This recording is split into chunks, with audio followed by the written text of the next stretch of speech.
What's shaking, guys? Luke Dancy here, joined by the one and only Scott Alexander. How are you, Hey, sir? I know I look ridiculous. Let me take these off. All right.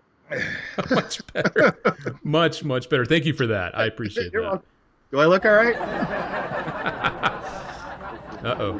Uh-oh. What's going on there? Let's make sure. Yeah. Ah, yes, There we yes. go. There we go. It's okay. It's non-toxic. Nice. Starting in style. Here we go. Scott, it's good to see you, man. How are you? Good to see you too. Good to see you too. Yeah. Yeah. Doing Yeah. good.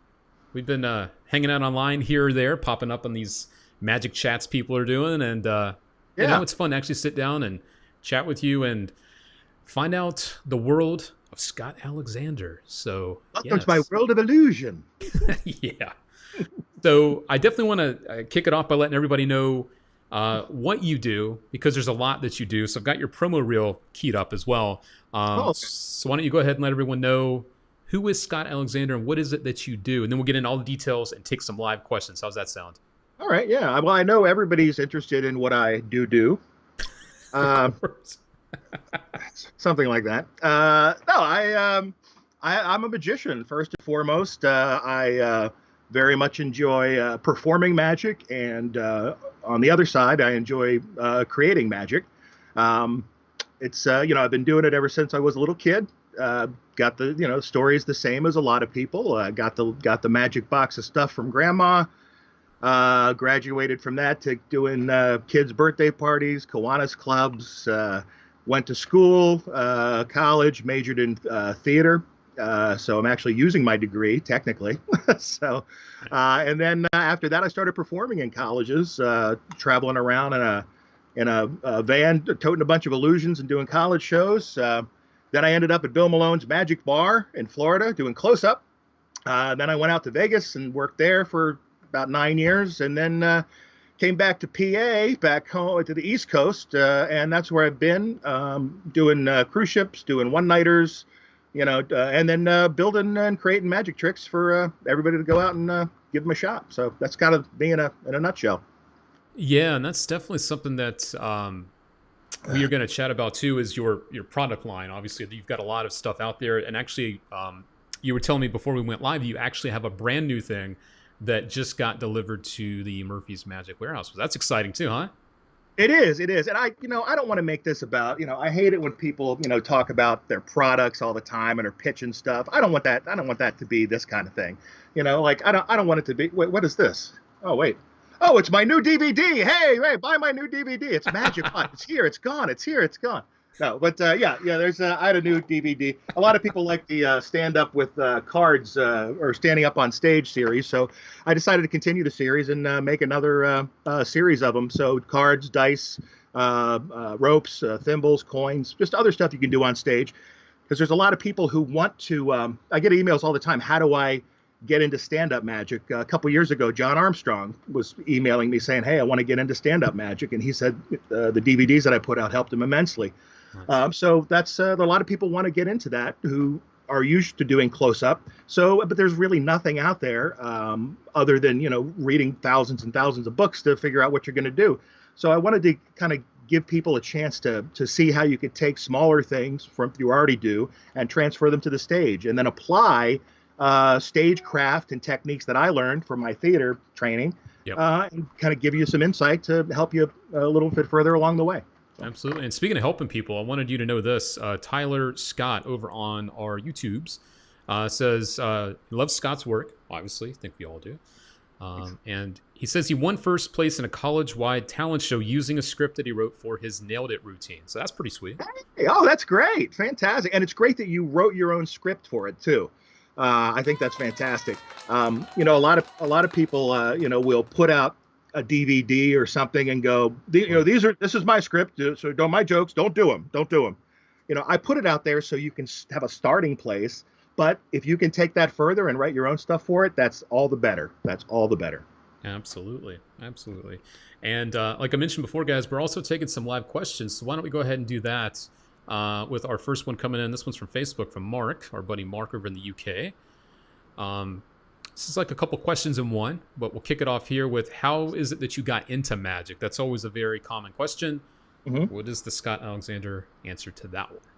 The first magic trick I ever remember seeing was on television.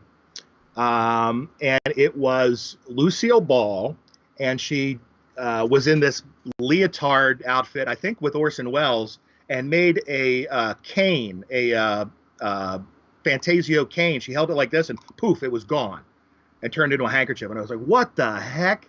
And then I asked my grandfather about it, and he said, oh, my uncle knows a trick. So my uncle showed me this little trick with you wet two pieces of napkin and you put them on your fingers and you call them two little dicky birds sitting on a hill, one named Jack, one named Jill, and they disappear from your fingers and then they come back. So that was the first live magic thing that I saw. And then when I was about 10, I saw a guy perform at a summer camp I was at, and his name was Raymond. And he was one of the guys who used to do the ghost shows back in the 50s. And he did a wonderful show, dollhouse, feather flowers, card manipulation, all this stuff. And then I talked to him after the show, and he got me into the SYM, which was just beginning. And I was like the president of the first or second chapter of that. And Raymond kind of was the first guy to teach me the back palm and to teach me, real stuff with the SYM. And then I met Denny Haney and got into learning more professionally from Denny later in my life. And then went out and started doing it on my own. I assisted an apprentice for Denny as one of his road guys, traveling with him and carrying the swords and schlepping the props. So kind of paid my dues in that respect. And and then I started doing it on my own. So that's how I got into it and got started, basically. Nice. And we're seeing you here performing with your good buddy Puck. How did you guys? Yeah, Puck was also, after I left to go pursue my career, Puck came in and I turned it over to him and he helped Denny in his show. And then before me, it was Alon New. And Alon New was the guy in Denny's show. So we kind of have that little, the three of us have that little bond. But yeah, Puck's great, man. He's down in Florida, and we also collaborate, on products. I'm big with collaboration. I collaborate with Puck. I collaborate with Bob Kohler. And Alon and I are working on some things. So it's fun. I think cool. The more you can ideas and thoughts you can get in on something, the better and the further it goes. Like shoe business, I just that was something I did for myself. But Puck was like, "Hey, do you mind if I work on that and do it?" And he came up with some great ideas and put it in his show. And then we decided, hey, this thing's really turned into something. And that's the first trick that we put out together years ago. Speaking of your things that you've put out, a little bit of love for you from a buddy, Jeffrey Tam in the Philippines. He says, hello, Luke and Scott.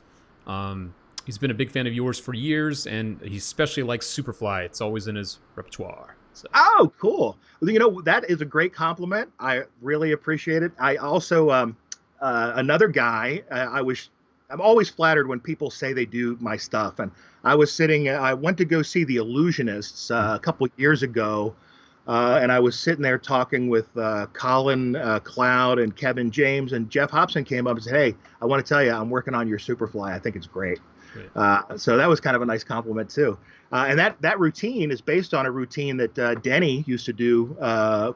He created the real brains behind that was his concept of taking J.G. Thompson's Zen's cards across, his take on it. And making it able to be done with one deck of cards. You don't need funny envelopes. You don't need tricky stuff. And then I took it a step further, from what, Denny did from J.G. Thompson. And then it goes back even further than that.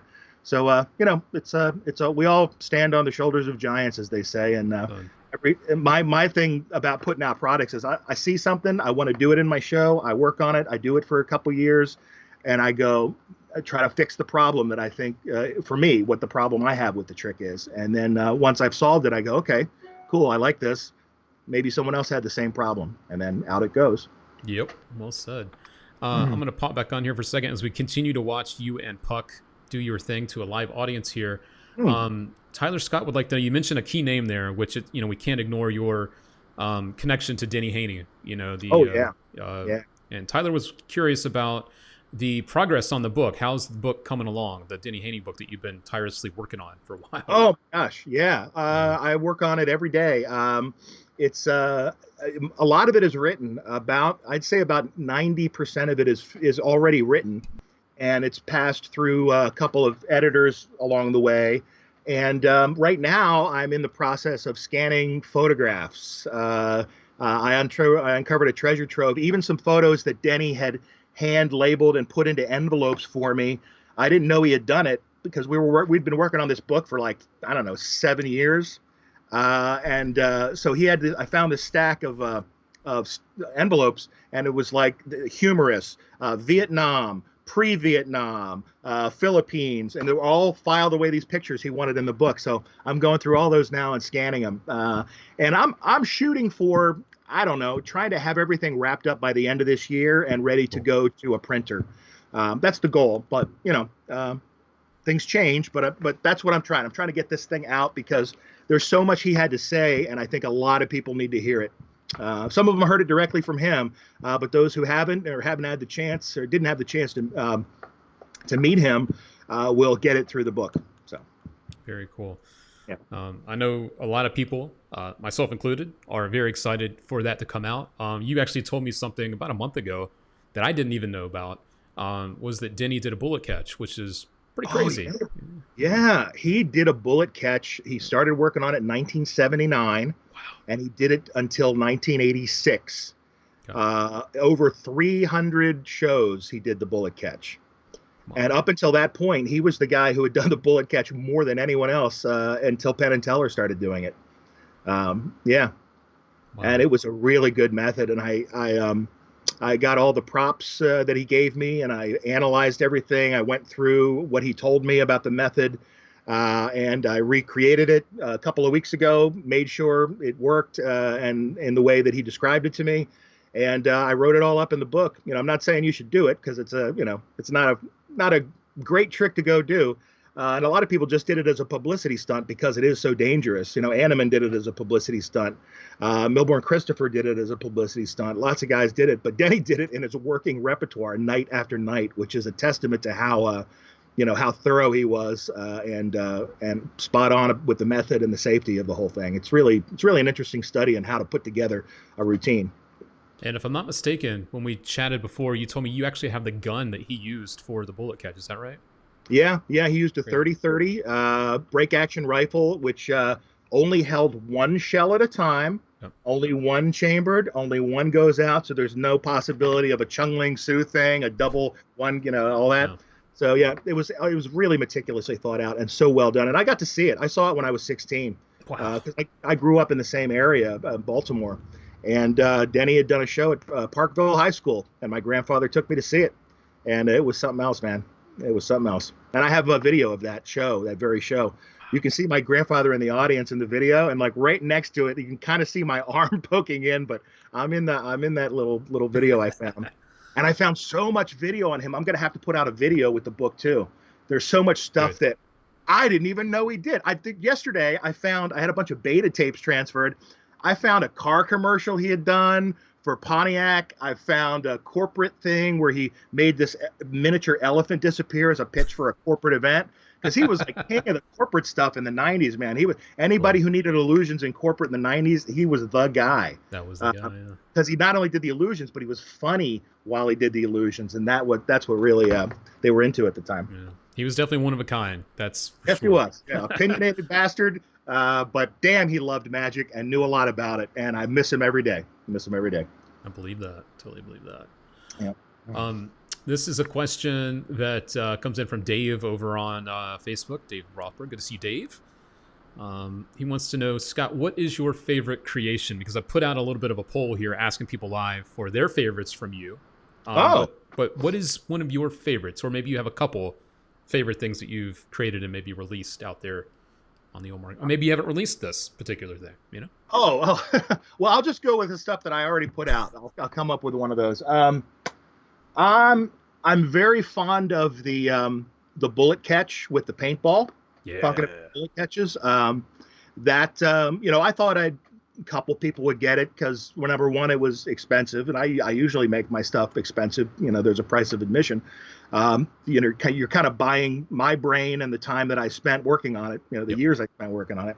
Yep. So I thought, I'd sell a few of them, but a lot of people got them, and years ago, a lot of people in the college market really latched onto it because it was something hip and cool, and it made Justin Willman told me that thing made my college career. It made my whole thing. That it was his closer for years. So that's another great compliment. People like that. And now look at him. He's like, Mr. Netflix guy, and he's rocking it. So it's always nice to hear that a little piece of what I did helped to push somebody along further in their magic. So. Well said. Yeah, and he's definitely leading the way right now. He's all over the place for sure, doing what he's doing. So yeah, definitely a great ambassador for the art.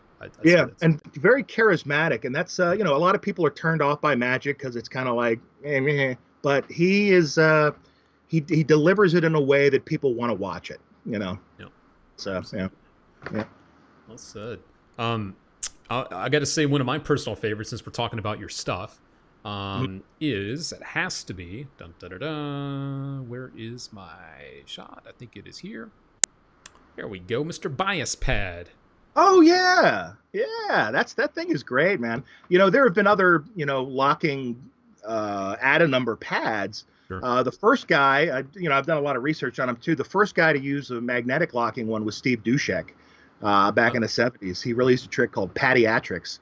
And it was not really an add a number pad. It was a different premise, but that's where the real roots of it. And then El Duco had a version, and Kozar prediction pad was one. Okay. But the thing I didn't like is all of them you had to go in and take 20 minutes to change the paper. Oh yeah. So I was like, well, let's use this. We got this thing, and plus it's compact. It fits in your pocket, know. And I did Jeff McBride was at. I did a lecture, and it's just one trick that you did with it that I didn't put on the explanation because I thought it was pretty self-explanatory, but I did it, and McBride was like, "That's the best thing I've ever seen with an add a number pad. Oh my god!" And it's basically, you have people give you you write down three numbers, a 3-digit one, a 3-digit one, a 4-digit one, and then you close the pad, throw it to somebody else, and say, "Open up your phone and dial the first 3 digits, dial the next one, and dial the last one, and hit send." And whoever answers the phone is going to tell you what the name of that card you picked is. So the phone rings, and it ends up being your phone ringing, and you pick it up and you go, "Oh, 4 of clubs." So there was no math involved, and Jeff thought that was great because the bummer. Nobody wants to see who wants to sit down and watch a show and see somebody do math, right? So through that, yeah. The idea was you write a number. Here, punch those in your phone and call it. Get to the point. Why are we adding numbers? This isn't algebra class. This is a magic show. So anyway, so that's but it's a great tool, and we got to be careful too, because as performers now, we are contending with the internet and the fact that laymen can type calculator magic trick, and if you're doing a toxic thing, boom, all of a sudden the first thing on Google is here's how to do the toxic force. You're so right. If you can go back to old methods but still use the same new premises, yep, now you're ahead of the game. Magicians are always constantly reinventing stuff and trying to stay ahead of the curve, and sometimes going backwards and looking at the old stuff kind of helps to make the modern stuff play and still remain secret. Very true, sir. And Jim Spinato here over on Facebook says, Jim, bias is in his case at all times. Oh, cool. Yeah. That's great. And we are watching you, and you can see it while you're holding it here. You can see how small it is and compact. That is one thing, personally speaking.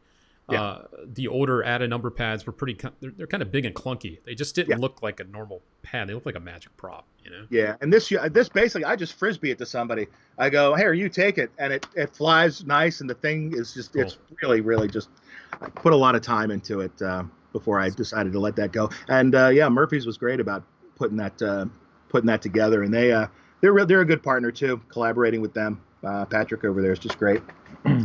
Yes, he is.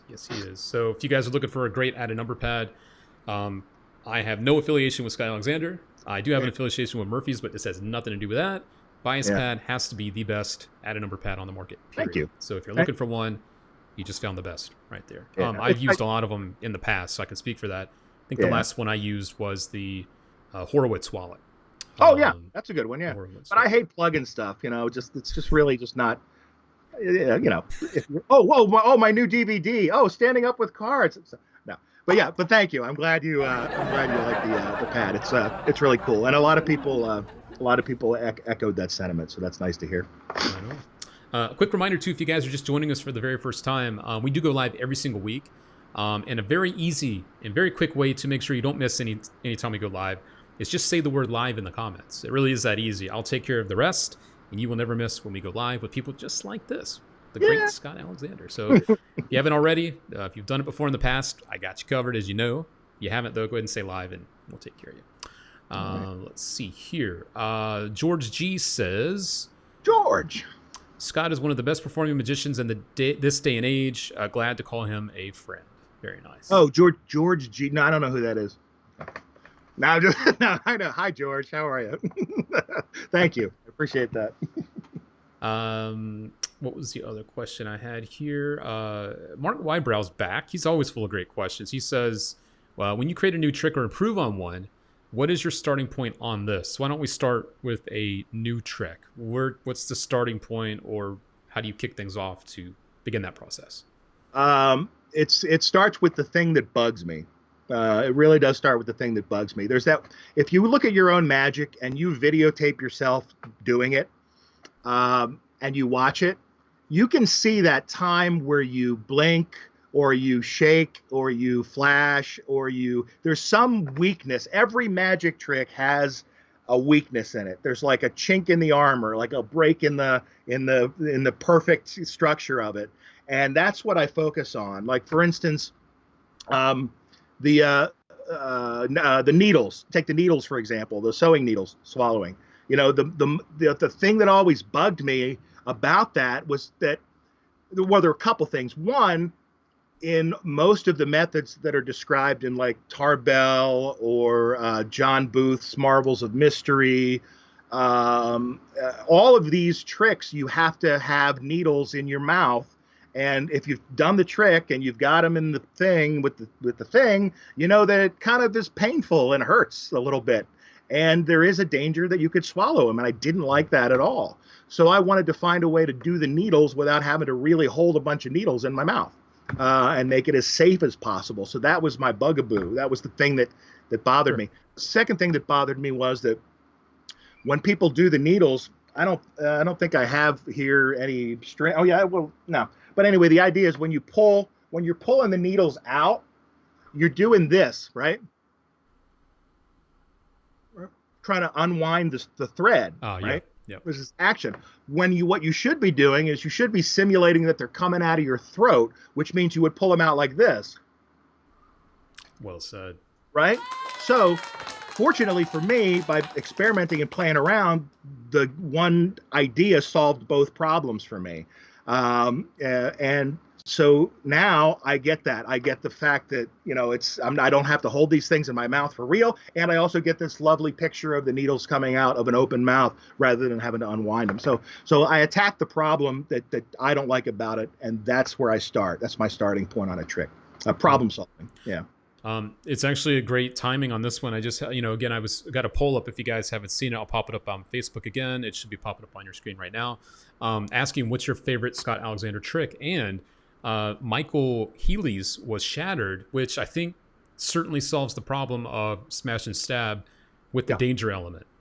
Yeah, that was the exact problem I had with that trick. I loved the premise. I loved it. The first guy to really do a dangerous Monty thing like that I found was Steve Spill with his grab and stab. Now, that was a comedy premise, but soon after that, Banachek did one, and then it kind of took off, that whole premise. Gary Kurtz, a bunch of people did it.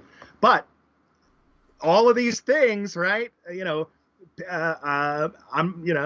Jillette says that if you're in danger at any point for real during a trick, you're an a-hole, right? You're just a dummy. Because you're trying to create this illusion of danger, but you don't want to really be in danger because you have to do this night after night. So I figured, and all the injuries, everybody, the Polish guy, the Polish TV guy with the thing through the hand, and Magic Castle banned the trick because a couple guys spiked themselves on it.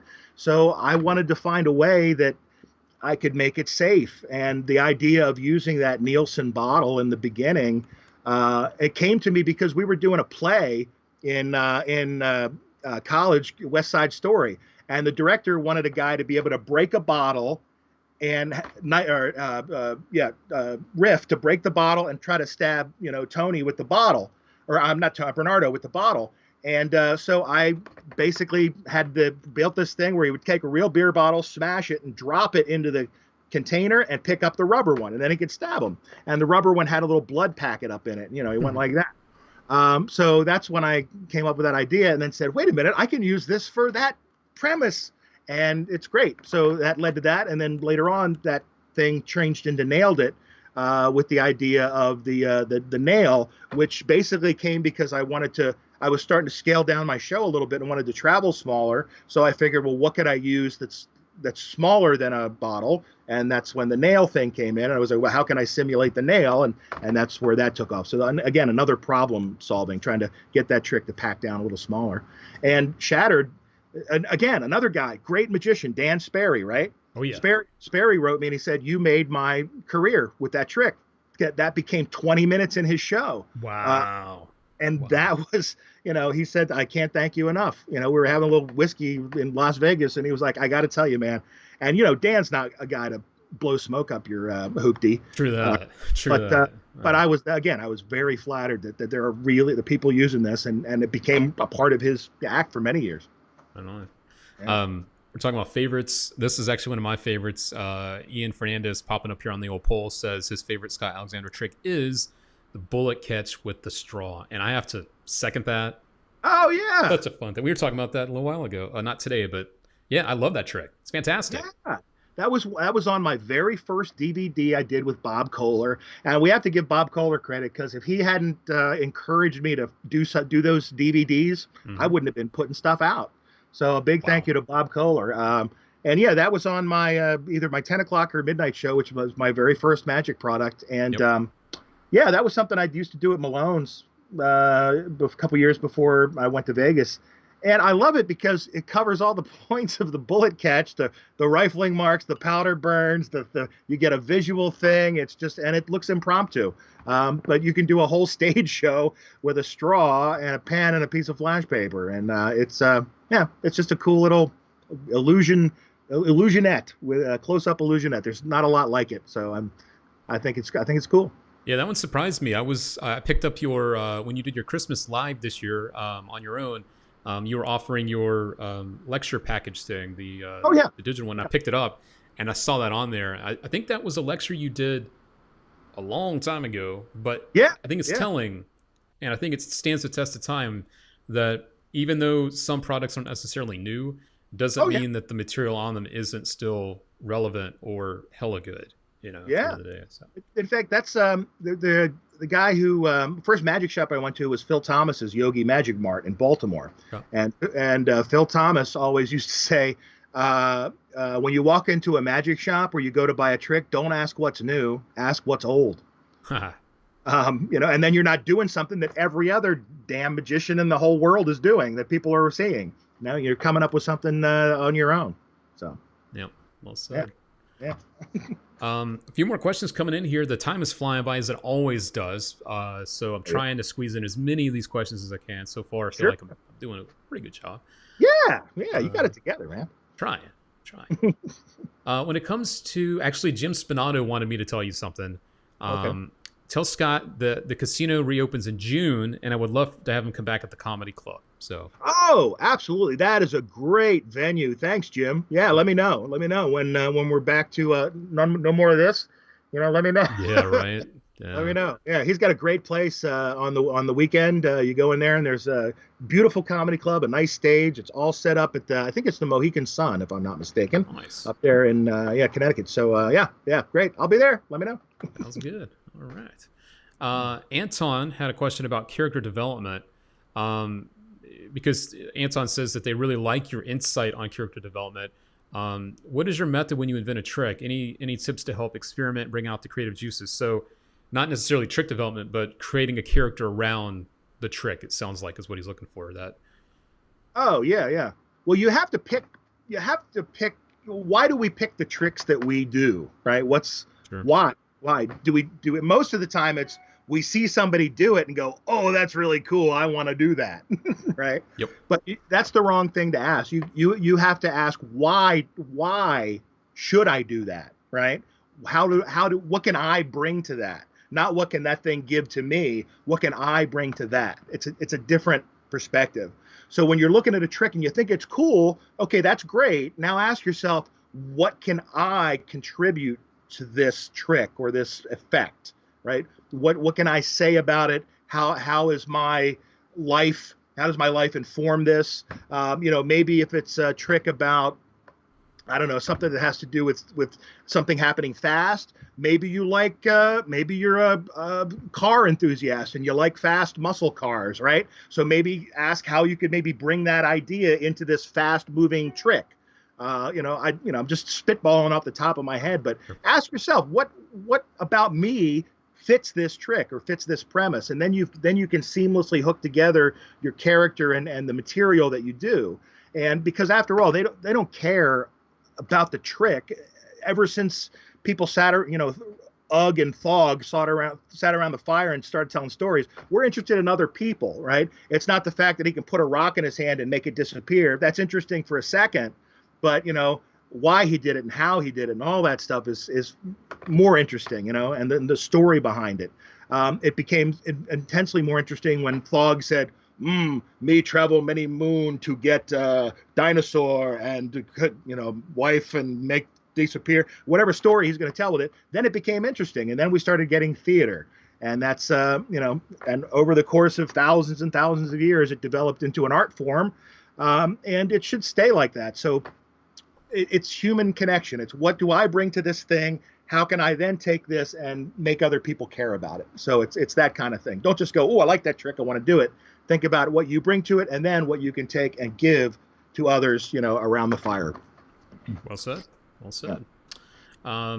This is a great question I've got for you, because I think this one's really going to be close to home for you. This one's really going to be close to home. Evalia wants to know, does a beginner or an intermediate magician need a mentor?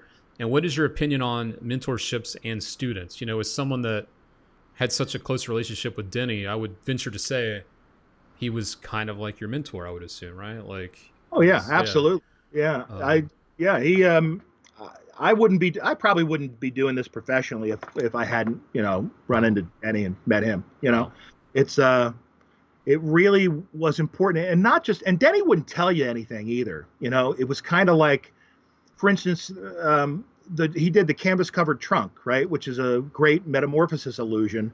And I was in his show, and I set the damn thing up. I screwed it together.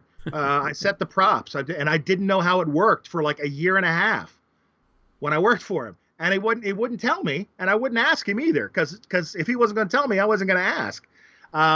But then finally, I got some books, and I started reading. And then I asked him, I said, Denny, does it work like this? And he said, you got it. And then he was willing to talk about it. So I think what I'm trying to say is, don't just go to find a mentor to learn stuff just because you want to learn it. Learn on your own. Open up a book. You can go and find anything in a book. And then once you amass a bit of knowledge where you're a little dangerous, then you can start seeking other people who you respect, and then seek them out. But I would say wait till you're ready before you get a mentor. Have a good foundation of knowledge that you've gained on your own, so you can make the trial and error. You can make your own mistakes and learn by them. And then you find a mentor who can take you and kind of polish it up and say, hey, don't do it this way. Maybe try this. Or, you know what, there's a book that talks about this from the 40s. You should go look that up because it's got a different method.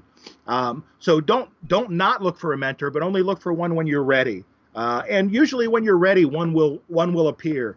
If you're, when the student, what is that?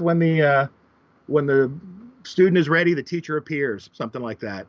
That's like a Chinese proverb or something. So, do your own work. But then when you're ready, the mentor will be there. And I definitely think you need one, or should seek one out if you're really a serious student of magic, because we learn so much from the people who have already made those mistakes in the past that we don't want to make. We should make a few on our own, but it's nice to get that experience.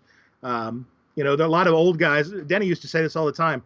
He said, I was at a convention, and over there sitting in the corner was Johnny Thompson and Jay Marshall and a couple other guys. And all the young kids were kind of ignoring him, and they were just doing their own thing. And he said it just amazes me how nobody went and asked them anything or a question it could lead to them learning some great stuff. But I always thought that was weird. That I wish I had asked him more stuff. Denny more stuff. I wish I had asked Jay Marshall more stuff when he was around. I wish I'd asked Johnny more stuff. So yeah. Seek out that mentor when you're ready, I think, is the bottom line. Yeah, Yep. absolutely. Well said. I agree with all of that and then some. I mean, I think everyone thinks they can just figure everything out themselves these days. Oh, I can just go online and learn stuff, but it's not the tricks that the mentors can. I mean, they can lead you down the right path, but there's so much more that they can share and give. Yeah, it's the Than just performance experience, yeah. the road time, the flight time as they Yeah. call it. Speaking of time, how long have we been on? So, about 22 inches. So, I'm glad I have the sound effects queued up for that one. I was ready with the laugh, so I got wait, it. There's definitely no shortage of things to talk about on this. There have been no crickets this time. right. As we are starting to wind down, Yeah. I would like to get this question in. This one comes from Michael King over on Facebook. In this day and age, with everything being video or digital, when I started, it was books, and I still enjoy learning from the books. What is your preference? And I've got a second follow-up question for that. But what do you think about, the way to learn? Is it books? Do you think books is the way to go? You think it's digital? You think it's a combo? Like, what do you feel about that? Yeah, I mean, Denny was always the DVDs, videos, Yeah. Yeah, but he was starting to come around before he died with the Facebook Live stuff. He started doing some of that, so it's hard to teach an old dog new tricks. Yep. I think books are very important. I think books give you something that DVDs or videos or downloads don't. The books allow you to use your own imagination to fill in the blanks that aren't on the page, right? So you may get an idea and go a different way with it. Whereas if you're watching a download or you're watching a video, you watch it and tend to follow exactly what is there, and you don't go in any other direction because there's no other direction to go. It's already laid out for you. So, but I don't think that that's unvaluable. I think you use both. I think first of all, you learning from a DVD or a video does speed up the learning process once you get to it, right? Once you watch it, it comes in faster to your brain. You don't have to process the reading part. So I think if you want to work on, let's say, the Chicago opener, right? Buy some DVDs where people are performing it. Watch some online performances of people doing it. But also go look up online. You can go to Dennis Baer's Conjuring Credits. You can go to askalexander.org. Find out where that trick is written up and grab 20 or 30 different articles or books that it's in and look at those and combine all of it. So using the advantage of the visual learning media and the written learning media, you can come up with something on your own. So I don't think either way is superior or inferior. I think that just now more opportunities to learn are coming our way, and we should use them all. But when you're doing it, don't become the guy or the gal on the video, right? Just process the information. Don't tend to focus on their face while they're doing the trick. Focus on their hands so that you're not becoming a personality blob, right? You're not glomming onto their personality, and that'll help you, I think. If you don't watch their face, you just watch their hands.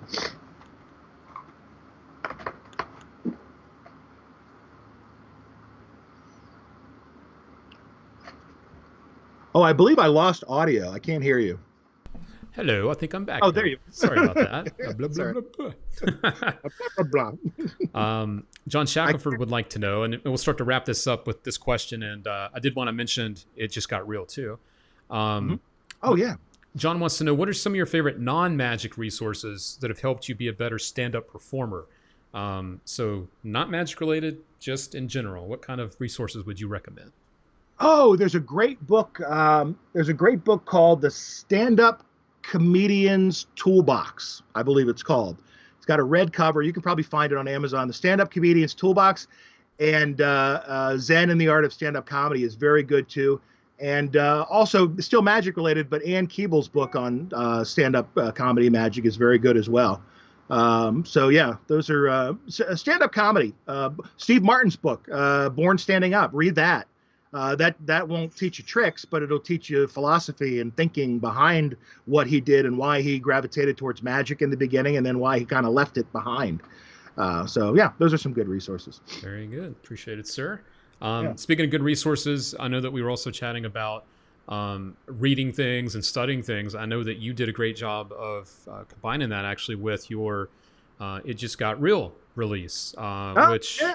takes a classic and gives it the Scott Alexander touch. So why don't you talk about this one as we start to roll out of here? Look at that. It's beautiful. Oh yeah, yeah. This is the only book that had been written about real magic, or really the primary one was the Albanese book, called Real Magic, and I think it was written in the 50s maybe, and it was some cool stuff. But a lot of what was described in there was it was hard to learn, and Denny taught me a reel that a guy named George Most had taught to him back in the day, and then Denny improved it a little bit. And so for the serpent silk, when you're doing the serpent silk, a lot of the old ways where you had to throw it over your arm and do this weird funky thing. But Denny's tie, which I teach in there, is basically, it just looks like you're tying the thing into a knot, and then it unties by magic. It looks really natural, like it's supposed to. And also a trick that was ripped off for many years was Jeff Justice's silk through the microphone stand. Great trick, great premise. And a lot of people just glommed onto it back in the 80s because they saw him do it on television and didn't never ask for permission. They just said, oh, that must be old and standard in stock. Yeah. So people just started doing it. So I always felt bad about that. And because, I loved the trick, but I asked Danny, I said, hey, can I get a reel? I want to do that silk through the microphone. He's like, that's actually somebody's trick. And I was like, really? I didn't know that. I thought it was a stock thing. So he told me about Jeff Justice, so I didn't do it. But years later, I actually called Jeff Justice and I said, hey, Denny told me this thing. And he said, yeah, I came up with that. And he told me the whole story and he gave me permission to put it in the book. So I'm glad that he finally gets his credit for that trick, and that it's people can now actually buy the book and learn the history and do it the right way. So yeah, but there's a lot of great stuff. And I did combine the book and a video. Yep. So if you get this book, and I'm glad you brought that up, you're reading it, you see the drawings, it's just like a regular magic book, but then at the end there's a link that takes you to Murphy's, and there's an hour-long video on me doing the stuff so you can see it. So this is something I'm experimenting with, book video combo. So maybe we can do what I talked about a few minutes ago and use both medium to increase your learning. Absolutely. Yeah. One last question here that kind of sums everything up. I know you mentioned Denny quite a few times during this chat. We have got John Bone out there. I think I said that, or Bound. Where is he sitting right now? Is it a magic shop? Obviously, people have seen you the whole time. Some may have pieced this together. Others may be curious, like John. Where are you right now with your background there? Oh yeah. Let me see. Where are you, John? Let me see where you are. That's a. Yes. There we go. That's much better. No, I'm sitting in the green screen version of Denny's Magic Shop. This was the last picture that I had taken before I had left to go to on a cruise ship. And then when I got back, he wasn't there anymore a week later. So this is his shop the way it was right before he passed into the great beyond. So I put it as a green screen. It just reminds me that I need to keep working on the book and make sure I do him proud. So that's Denny's shop the way it was. You can see it was filled with tons and tons of magic, and this is only a sliver of the shop. It went way back. Oh yeah. And I wish I had seen that earlier, because it is a testament too of what a lot of people will never see, unfortunately, which is a real magic shop. I mean, that was probably the closest thing to a piece of our magic history, magic shop wise, than there will be. I know there's been a lot of shops that have been around for a long time, but none like that. There's just nothing like it. It was really, and Denny based his whole idea on Phil Thomas's Yogi Magic Mart, and that opened in 1932 and didn't close until 1991. And then Denny opened his shop. So Denny always felt that his shop was a continuation of Phil Thomas's Yogi Magic Mart. Cool. because that's where Denny learned and grew as a magician, and he wanted to pass that on to the people who pass through these doors here. So, Beautiful stuff. Well, and who knows, if I become independently wealthy and hit the lottery, maybe I'll open a magic shop hell yeah. and make it a thing. So you never know. Well, you have a pig in there. That's the question. Yeah, no pigs. No, that thing was nasty, man. That would bite your kneecaps. But I don't Old know. He Babe. loved it. Old Babe. Yeah. For those that don't know, Denny had a real pig in his shop, like a Yeah, pig. Vietnamese potbelly pig that are cute at first, but then they turn into this enormous piece of furniture that just eats and grunts. But yeah, he loved that damn pig, and it kept him company. And Sure. one of the funniest things is that pig would poop little round balls, right? And he would always have to run around after it and clean it up. So one day, to play a prank on Puck, he bought some Dunkin' Donut holes, Munchkin holes, and set them on the floor. And when Puck walked into the shop, Denny went up, took the Munchkins, and were like, "Oh, baby pooped on the floor again. Oh, it's terrible. It's terrible." Puck freaked out, and that was one of our favorite stories. And the whole backstory on that is in the book too. Eventually, so yeah, he was a character and a funny guy, and I'm glad that I learned from him. And whatever I can pass on to all of you that came from him through me to you, I hope it helps you. Yeah, and it's his final words, even on his grave. Anytime someone would ask where something was, what did he say? I told you, it's in Tarbell. Yeah, pretty much 95% of your questions can be answered that you're going to ask me or ask any magician by going back and taking a look through Tarbell. Yep. Well, with that said, I will let you get out of here, my friend. I want to say thank you for spending some time answering a lot of the questions that we had. I know there were more. Obviously, we can't get to everybody. Yeah. But that's a good problem to have, Yeah, People are... let's do it again sometime. But thank you for having me. I had a blast. I always love talking magic, and you can always reach out to me on my website or my Facebook, socials, Instagram, TikTok, MySpace, all that. So, yeah. And the book you're telling us out loud, no definitive date, but this year is when you're hoping to have the book out, the Denny Haney book out. I'm hoping to have it wrapped up by the end of the year. Okay. Might leak over into the beginning of next year, but that's the plan. That's the plan. Okay. Fair enough. Well, Scott, thank you for not only hanging out with us, but doing that as well, taking that project on. I'm sure it's not a small task by any means. And I thought it was going to be hard. Didn't know how hard it was going to be. There you go. Let's put it that way. I believe it, man. And thank you for doing it from all of us to continue that legacy of Denny and keeping it alive for future generations. That means a lot to all of us out there. So thanks for taking that on and doing that for us. Thank you. It means a lot. All right, my friend. I will talk to you later. And the rest of you guys, too, stay safe if you haven't yet. If you want to have a chance to win some free magic, I've had the pop-ups coming up. You want to win some free stuff from us to you, free download, just drop a like and comment. And that's all you got to do. I'll announce the winner in a couple hours. If you haven't done it yet, do it to it. Scott and I are going to get out of here. Stay safe out there, everybody. And thank you for hanging out. I'll see you next week right here. New Pacific 3 p.m. Eastern Time live on our page. See you then, guys.